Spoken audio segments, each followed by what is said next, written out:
स्वागत है आपका अपने चैनल एकलव्य स्टडी पॉइंट पे।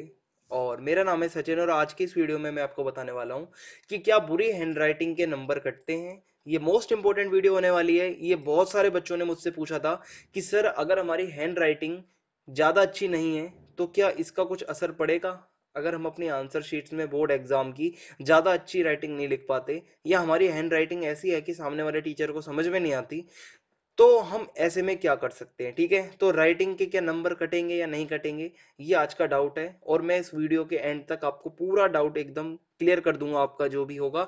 और एक वीडियो में खास बात और होगी, मैंने अपने स्कूल टाइम की जो मेरी हैंड राइटिंग थी, मैं ये नहीं कहता मेरी हैंड राइटिंग ज़्यादा अच्छी थी, लेकिन जो मेरी एक हैंड राइटिंग थी वो काफ़ी नॉर्मल थी जो कि सामने वाले को समझ में आ जाए, तो मैंने उसका भी फोटो लगाया है। वीडियो को आप एंड तक देखना, आपको ज़रूर उससे कुछ ना कुछ फ़ायदा ज़रूर मिलेगा। आप मुझे इंस्टाग्राम पे फॉलो कर सकते हैं, मेरा यूजर नेम आपके सामने है। आपकी जो भी प्रॉब्लम है आप मुझे यहाँ पे बता सकते हैं, और प्लीज आपसे रिक्वेस्ट है अपनी प्रॉब्लम को एक ही मैसेज में रखिए। अगर आपकी प्रॉब्लम बड़ी है तो आप एक लॉन्ग मैसेज लिखिए, क्योंकि बहुत सारे स्टूडेंट्स ने क्या किया है कि वो मतलब बार बार मैसेज करते हैं, 20-30 मैसेज एक साथ कर देते हैं अपनी प्रॉब्लम बताते हुए। तो आप ऐसा बिल्कुल भी ना करें, इससे बार बार नोटिफिकेशन आते हैं जिससे डिस्टर्बेंस होती है। तो आप अपना लॉन्ग मैसेज लिखिए, मैं उसको सीन कर लूंगा, और उसको सीन करने के बाद मैं आपको वहां पे तुरंत रिप्लाई नहीं दूंगा, आपकी वो प्रॉब्लम लिख ली जाएगी हमारे पास में, और उस पर फिर वीडियो बनाई जाएगी और वीडियो ही उसका सॉल्यूशन होगा। अब आगे बढ़ते हैं। तो आज का जो हमारा टॉपिक है वो है हैंड राइटिंग, और हैंड राइटिंग क्या असर करेगी हमारे बोर्ड एग्जाम के मार्क्स पे। ठीक है, हैंड राइटिंग क्या नंबर कटवाती है अगर आपकी हैंड राइटिंग बुरी हो, तो इसी पे हम बात करेंगे। ठीक है, तो आपको मैं बताना चाहूंगा कि आप अपनी जो हैंड राइटिंग जो आपकी होती है वो दो तरीके की होती है। एक तो होती है जो आप अपने स्कूल की कॉपीज में लिखते हो, ठीक है, होमवर्क वाली आपने देखा होगा। एक हैंड राइटिंग होती है जो आप अपनी प्रैक्टिकल फाइल्स में लिखते हो। ठीक है, तो हमें कौन सी हैंडराइटिंग चाहिए होती है बोर्ड एग्जाम में? प्रैक्टिकल फाइल में तो आप लिखते हो सुंदर सुंदर सजा सजा के, आप सबको ही पता होगा, जबकि होमवर्क की कॉपी में आप लिखते हो जल्दी जल्दी। अब बोर्ड एग्जाम्स में कैसी राइटिंग चाहिए होती है, ये मैं आपको बताने वाला हूं। ठीक है, अगर आपकी राइटिंग बहुत अच्छी है या आपकी राइटिंग बहुत खराब है, तो ऐसे में आपको कैसी राइटिंग चाहिए होती है कि बोर्ड एग्जाम में आपके नंबर बिल्कुल भी ना कटे। तो एक चीज मैं आपको बताना चाहूंगा कि राइटिंग जो होती है उसका कोई नंबर नहीं कटता। ठीक है, नंबर कैसे कट मतलब नंबर कटते हैं लेकिन नंबर इनडायरेक्टली कटते हैं। ऐसा कोई रूल नहीं है, अगर किसी ने गलत लिखा है तो रूल के हिसाब से उसको नंबर वहां पे काट दिए जाए।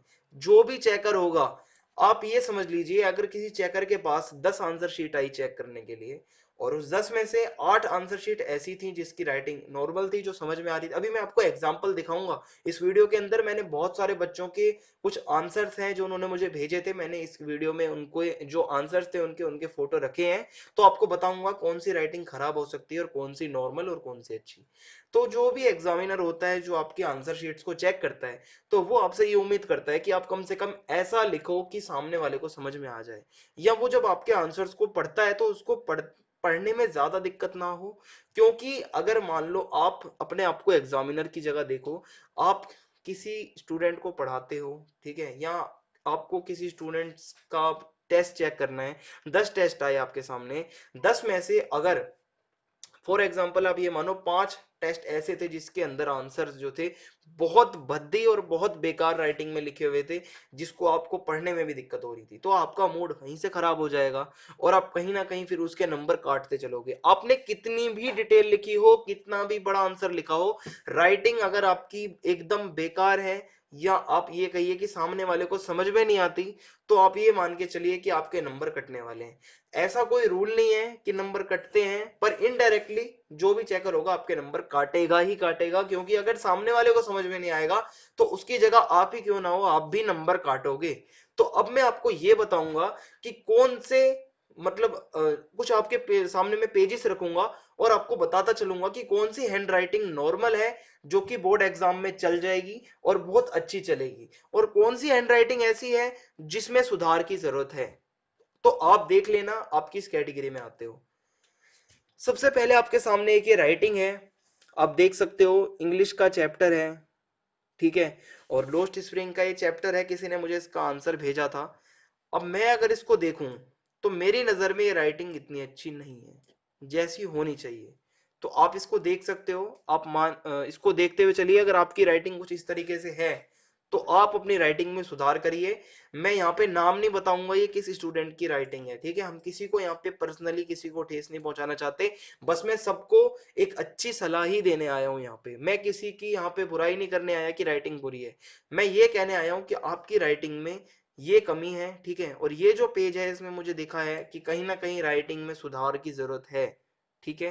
तो आप एक ये पेज मान के चलिए, ऐसी राइटिंग है अगर आप सबकी भी, तो आप अपनी राइटिंग में सुधार करिए। दूसरा पेज है आपके सामने, ये इसको हम रख सकते हैं नॉर्मल राइटिंग्स में। अगर आप बोर्ड एग्जाम में ऐसी राइटिंग लिखते हो, ये नॉर्मल राइटिंग है, इसको हम ज्यादा अच्छी नहीं कह सकते ना बेकार कह सकते हैं, लेकिन हाँ ऐसी राइटिंग है कि सामने वाले को समझ में आ जाएगा। जैसे कि आप पढ़ोगे, who occupied the back benches in the classroom on the day of the last lesson, why, मतलब फोटो ब्लर होने के बावजूद भी यहाँ पे हमें समझ में आ रहा है, ठीक है। Villagers, people, postman and servant of the schools, ठीक है, ये सारी चीजें जो भी लिखी हुई है, why did the Franz not want to go to the school that day, ठीक है, तो सारी चीजें हमें आसानी से समझ में आ रही हैं। तो ये एक नॉर्मल राइटिंग है। अगर आपकी ऐसी राइटिंग है तो आप इस राइटिंग को कंटिन्यू रखो, कोई दिक्कत नहीं है। आप अगर ऐसा लिखते हो तो आपको मार्क्स मिल जाएंगे आपके, मतलब एक इंप्रेशन जो है वो अच्छा जाएगा। भाई जैसा जिसका इंप्रेशन होता है उसके नंबर वैसे ही आने हैं, मैं आपको बार बार बता रहा हूँ। अगर बहुत बुरी राइटिंग लिखोगे तो सामने वाले पे इंप्रेशन बुरा जाएगा, तो वो नंबर आपके कहीं ना कहीं काटता चलेगा। आगे देखते हैं।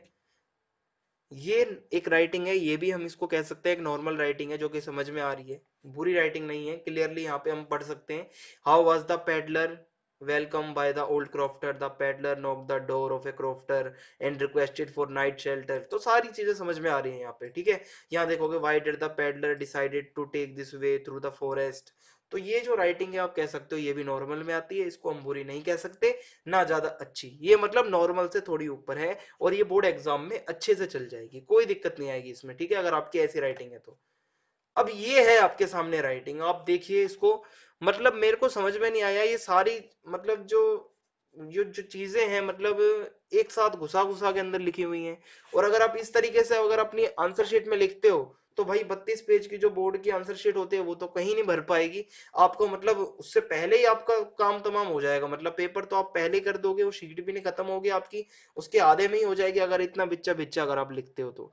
आपको बता दूं, ऐसा लिखते हो तो बिल्कुल आप ये समझ लो आप खतरे में हो और आप अपने नंबर कटवाने की पूरी तैयारी में हो।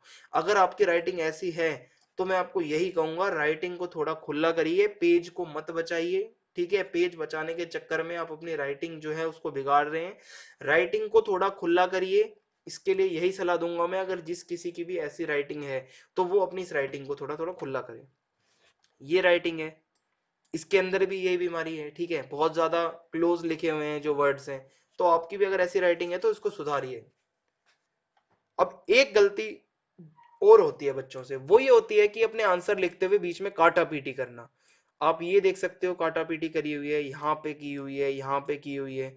ये जो चीजें होती है ना, ये आपकी आंसर शीट को बुरा बनाती हैं कहीं ना कहीं आपको, मतलब आप अपने हाथों से अपने पैर पे कुल्हाड़ी मारते हो ये आप ये काटा पीटी करके। मतलब सामने वाले पे इतना टाइम नहीं होता कि आपकी वो एक एक प्रॉब्लम को, मतलब एक एक मिस्टेक को अंदर जाके देखे, टीचर के पास इतना टाइम नहीं होता। पर आप ये जो काटा पीटी करते हो ना, ये आपका अलग से पेज फिर चमकता है और फिर टीचर का ध्यान जाता है। अब आपने भी देखा होगा पूरा आपके पास लिखा हुआ था, आपका ध्यान नहीं जाएगा यहाँ पे क्या लिखा है या वहां पे क्या लिखा है।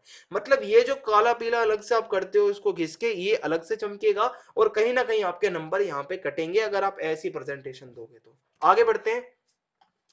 ये जो राइटिंग है ये मेरी राइटिंग है, मैं आपको बताना चाहूंगा दोस्तों, और ये जो है मतलब मेरे स्कूल टाइम की है।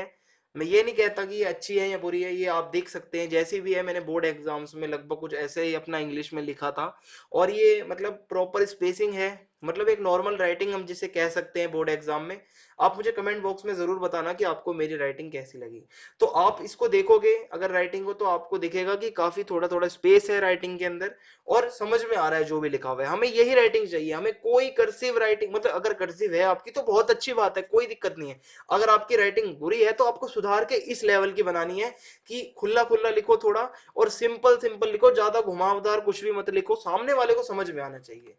एक पेज और दिखाता हूं आपको मैं अपने द्वारा लिखा हुआ, आप देख सकते हो ये भी मेरे द्वारा ही लिखा गया है पेज जो आप सामने है आपके, ठीक है, खुला खुला है, थोड़ा सिंपल लिखा हुआ है मैंने, सामने वाले को आराम से जो है समझ में आ जाएगा। आगे बढ़ते हैं। अब ये जो है मेरी हिंदी की राइटिंग है, मतलब हिंदी राइटिंग है मेरी ये, जबकि हिस्ट्री का ये क्वेश्चन था कुछ, तो आप मेरी हिंदी की राइटिंग देख सकते हो। आपको बताना चाहूंगा बोर्ड एग्जाम में मेरी हिंदी की राइटिंग इससे बहुत ज्यादा अच्छी थी। ये तो मेरे होमवर्क की कॉपी है जो मैं आपको दिखा रहा हूँ, और ये मतलब जल्दबाजी में लिखी हुई राइटिंग है, लेकिन मैंने एग्जाम्पल के लिए जल्दबाजी में आपको दिखा दी। मेरे सामने यही कॉपी पड़ी थी मेरी, जबकि मेरे बोर्ड एग्जाम में जो मैंने लिखा था वो बहुत ज्यादा अच्छी राइटिंग थी, मैं कह सकता हूँ। ये मैं नहीं कह सकता कैसी है, आपको मुझे बताना है। बाकी ये एक नॉर्मल हैंड राइटिंग है जिसे हम समझ सकते हैं, जो समझ में आ जाएगी सामने वाले के। आपको ऐसी राइटिंग चाहिए, मतलब अगर आप हिंदी में भी लिखते हो, ऐसी राइटिंग है अगर आपकी, ठीक है, तो आपके नंबर नहीं कटेंगे अगर आपने डाटा सही लिखा है अंदर। अगर आपका डाटा बहुत सारा लिखा है, आपने अच्छा अच्छा डाटा लिखा है, लेकिन राइटिंग आपकी वैसी है, वही मतलब क्लोज क्लोज लिखा हुआ या थोड़ी बुरी राइटिंग जो समझ में नहीं आती, तो आपके नंबर कटने के चांस है, क्योंकि इंप्रेशन आपका गलत जा रहा है। तो आपको मैंने ये दिखाया, ये भी मेरी ही राइटिंग है, ठीक है, हिंदी में ही मैंने लिखा हुआ है। तो आप देख सकते हो कि मैं थोड़ा थोड़ा खुला करके लिखता हूं, ताकि प्रॉपर सारे वर्ड्स अलग से दिखें अच्छे से, किसी में भी कंफ्यूजन ना हो, जो चेकर होगा उसको कोई भी प्रकार की दिक्कत ना आए चेक करते टाइम। तो यही आज की इस वीडियो का जो टॉपिक था, उसका आंसर मैं यही दूंगा कि राइटिंग अपनी नॉर्मल बनाओ, ना ज्यादा अच्छी ना ज्यादा बुरी, क्योंकि ज्यादा अच्छी भी बनाओगे तो आपका टाइम कंज्यूम होगा बहुत सारा बोर्ड एग्जाम में। बुरी होगी तो नंबर कटेंगे ही कटेंगे, इंप्रेशन गलत जाएगा तो उसका मूड खराब होगा अगर टीचर का, तो वो काटेगा ही काटेगा।